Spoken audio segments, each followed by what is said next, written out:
एक बार की बात है, एक गांव के पास एक जंगल था जहां एक नटखट शेर रहता था। गांव के लोग उससे खूब परेशान रहते थे, लेकिन शेर को उनका डराना और अपनी शरारतों से गांव में हलचल मचाना बहुत पसंद था। दिन भर शरारतें करने के बाद जब रात होती तो शेर अपनी पुरानी साइकिल उठाकर जंगल की सैर पर निकल जाता।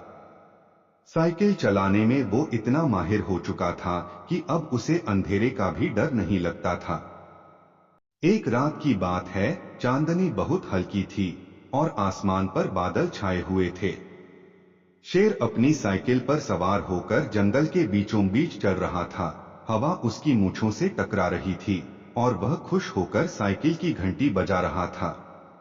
तभी अचानक रास्ते के किनारे उसे कुछ अजीब सी सफेद छाया दिखाई दी। शेर ने सोचा, कौन होगा इस जंगल में इतनी रात को। उसने साइकिल धीमी की और ध्यान से देखा। वो छाया धीरे धीरे बढ़ रही थी और शेर की तरफ आने लगी। उसकी चाल धीमी लेकिन डरावनी थी। शेर ने सोचा कि ये गांव का कोई इंसान होगा जो उसे परेशान कर रहा है, लेकिन जैसे ही छाया और पास आई, शेर की आंखें बड़ी हो गई। वो कोई इंसान नहीं था, बल्कि एक भूत था। शेर की घिघी बंध गई। उसका दिल जोरों से धड़कने लगा और उसके हाथों से साइकिल का हैंडल छूटने ही वाला था। जैसे ही भूत ने उसकी ओर हाथ बढ़ाया, शेर ने अपनी साइकिल छोड़ दी और जोर से चिल्लाकर भागना शुरू कर दिया, बचाओ! भूत! भूत! शेर अपनी पूरी ताकत से भाग रहा था और वो इतनी तेजी से दौड़ा कि उसके पंजों की धूल आसमान में उड़ रही थी। उसने कभी सोचा भी नहीं था कि जंगल में भूतों का सामना होगा। भागते भागते वो सीधा गांव में पहुंचा और गांव वालों को आवाज लगाई।